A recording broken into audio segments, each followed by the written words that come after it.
Anies Baswedan memimpin Gubernur DKI Jakarta. Pucuk pimpinan yang mengatur hiruk-pikuk ibu kota.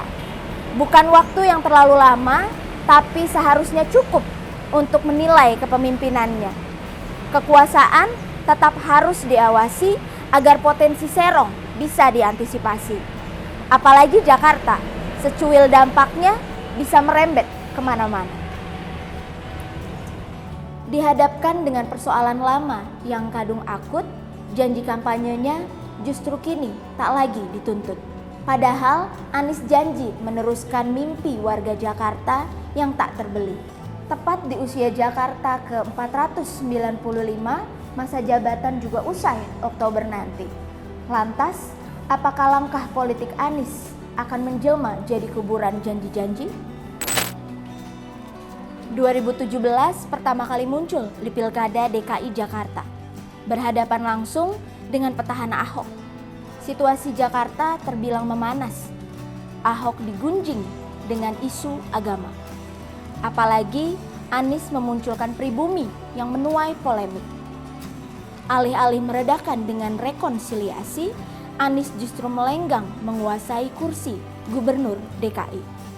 5 tahun berlalu, apakah polarisasi dan politik identitas itu masih kental di DKI Jakarta?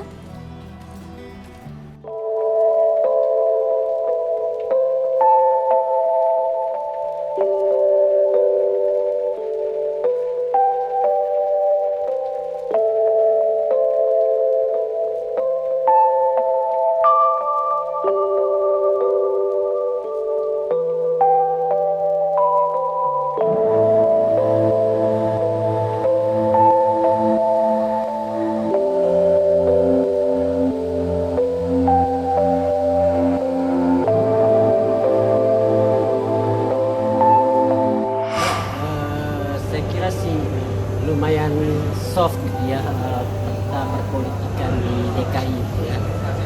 Terutama dengan tidak jelasnya konfigurasi antara oposisi dan koalisi ya.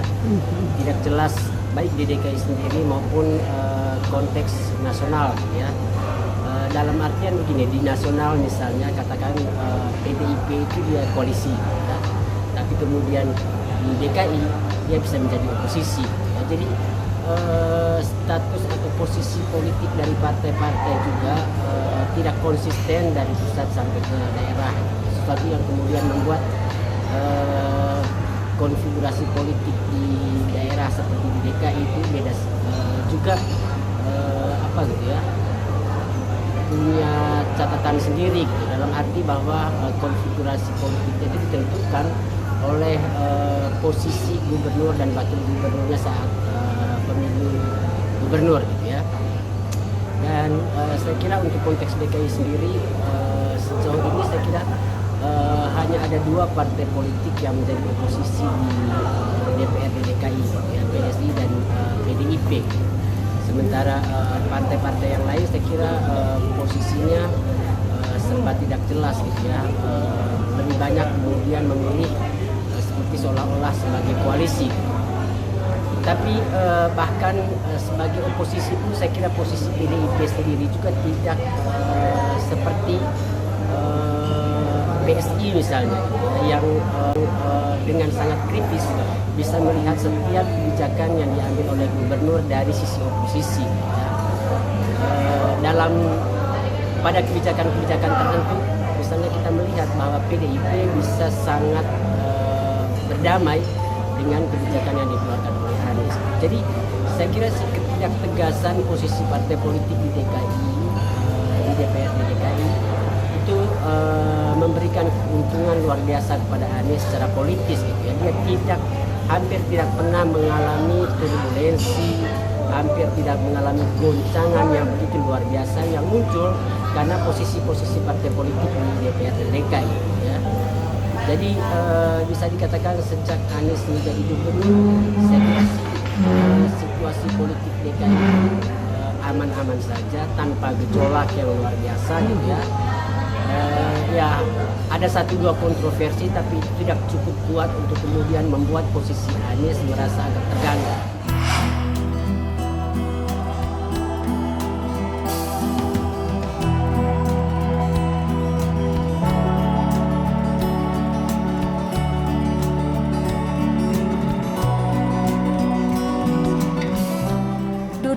Pucuk pimpinan rupanya tak membuat Anies berleha-leha. Banyak kebijakan yang ditentang PDIP dan PSI lewat gedung DPRD. Kritik keras bahkan datang menggebrak kebijakan Anies.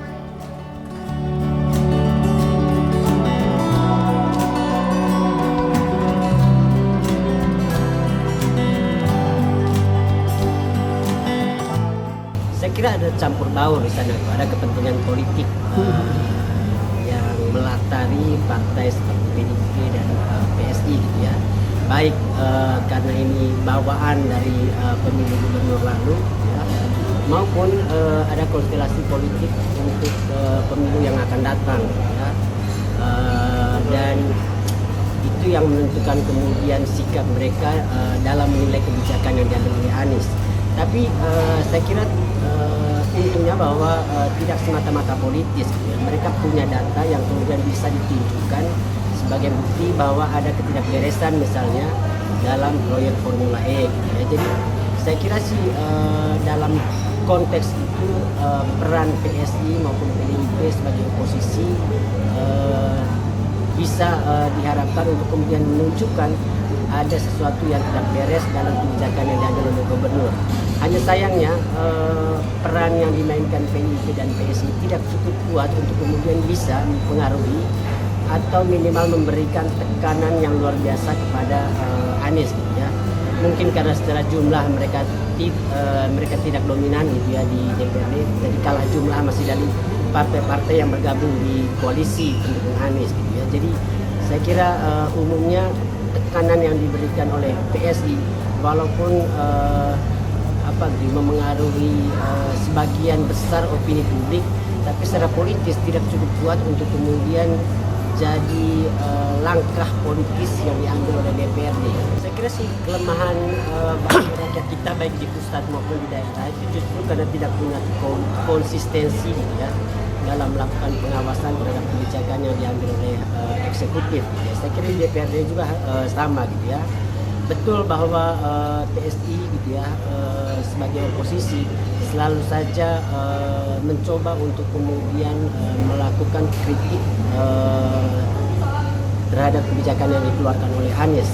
Tapi itu dia akhirnya kritik-kritik mereka sekedar dianggap oleh koalisi gitu ya sebagai langkah politis untuk menjegal Anies atau untuk memperburuk citra Anies gitu ya, ketimbang kemudian dianggap sebagai sebuah upaya untuk memastikan kebijakan yang diambil itu betul-betul kebijakan yang menguntungkan rakyat. Pemilu masih tahun 2024 mendatang, namun masa jabatan Gubernur Anies Baswedan habis di tahun 2022 ini. Ada jeda waktu kosong 2 tahun. Kursi Gubernur DKI Jakarta tentu tak akan dibiarkan kosong. Banyak spekulasi tentang siapa-siapa yang cocok mendudukinya. Mungkin dia yang mimpinya tak tergapai saat pemilu di tahun 2017 lalu, atau boneka pilihan penguasa yang punya tendensi pada ibu kota. Bisa jadi kan?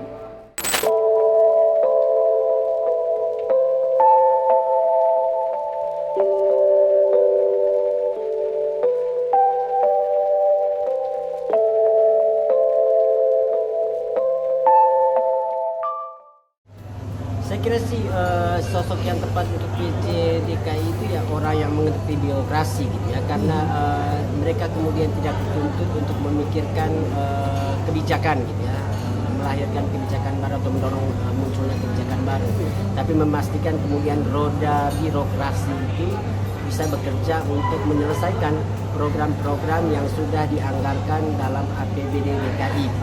Karena itu orang yang penting kemudian untuk menjadi PJ Gubernur di Jakarta itu orang yang paham birokrasi dan punya sedikit kemudian jiwa kepemimpinannya di sana. Karena dia harus mengkoordinasikan ASN dan pejabat-pejabat lain di DKI Jakarta. Kenapa kemudian harus pejabat yang paham masalah birokrasi gitu ya? Karena kita tahu betul harus dihindari betul misalnya pejabat dari lingkaran non struktural di di ASN ya.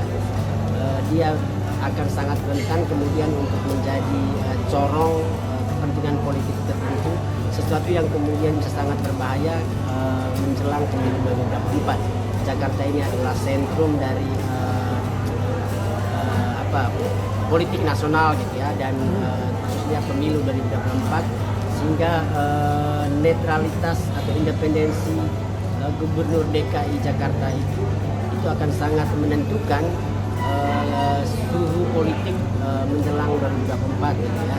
Sehingga saya kira harus orang yang kemudian jauh dari lingkaran partai politik yang menduduki kursi Gubernur DKI setelah Anies sebagai penjabat ya.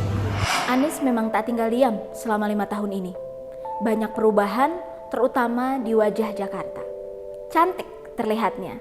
Sejumlah kebijakan juga sudah dibuat, tapi kan belum selesai semua. Pejabat yang mengganti Anies nanti, mampukah meneruskannya? Pasti menjalankan kebijakan Pak Anies, makanya saya bilang tadi tugas dia itu kan menjalankan apa yang sudah ada gitu ya.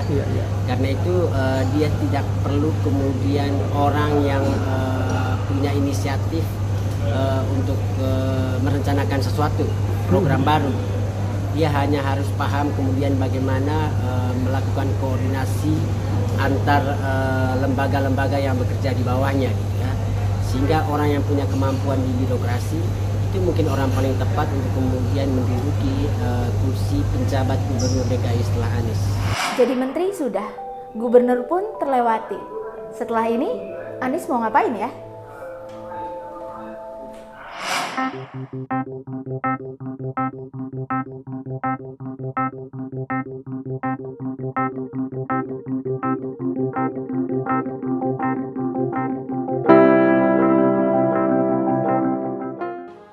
Penetapan rekomendasi nama-nama bakal calon presiden Republik Indonesia pada pemilu 2024. Pertama, Anies Rashid Baswedan.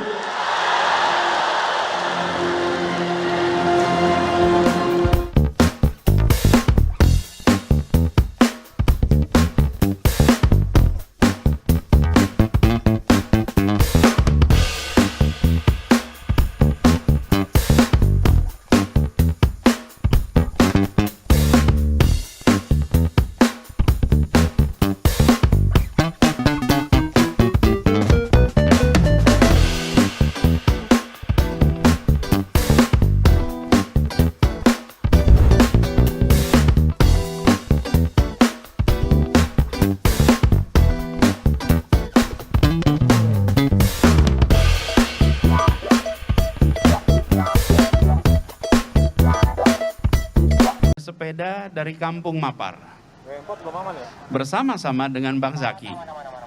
Selamat ulang tahun untuk Golkar, bersama-sama membangun negeri. Demi mendapat kedudukan, Anies meninggalkan banyak kesan, baik dan buruk. Barisan sakit hati juga terbentuk, image juga citra baik terpatri di kalangan pembela. Tapi di mata oposisi, Anies tetaplah Anies. Ya, Anies yang hanya bisa bermain di politik identitas dengan sokongan bantuan kelompok besar. Survei mencatat elektabilitas Anies mumpuni untuk maju di kancah yang lebih tinggi. Saat menjadi capres, apakah luka-luka lama di mata oposisi sudah sembuh? Atau bahkan cap negatif tetap membayangi? Saya kira sih pilihannya tetap terbuka untuk dia gunakan ya. Kenapa gitu? Kalau melihat misalnya track record dia memimpin di DKI Jakarta dengan miskinnya terobosan-terobosan program, dia tidak cukup punya banyak bahan gitu ya untuk menjual program-program itu sebagai andalannya dalam kampanye pemilu 2024 kalau dia dicalonkan. Dan pilihan paling mudah untuk orang-orang yang miskin konsep, miskin program itu ya menggunakan hal-hal yang kemudian mudah menarik simpati pemilih secara emosional, dan politik sara itu salah satunya. Jadi kalau dilihat dari kecenderungan saat Anies memimpin, lalu potensi politik identitas ini masih terus akan digunakan di 2024, saya kira pilihan untuk menggunakan itu tetap terbuka pada Anies. Trauma mungkin menjelma menjadi pura-pura bahagia. menonton drama yang mengemuka di jajaran penguasa. Mereka berani mengambil posisi, berlagak sok paling politisi. Padahal rakyat butuh pemimpin yang lurus agar keadilan tidak kandas. 2024 kita perlu bergandengan mengurangi gaduh politik yang padahal tak berkelas. Bila yang muda nanti memberi bukti, jangan coba dipangkas. Siapapun pemimpinnya nanti, coba jangan berdrama dengan berdalih urusan publik. Cukup adil, terbuka, dan tunjukkan saja kinerjanya. Selamat ulang tahun, Jakarta.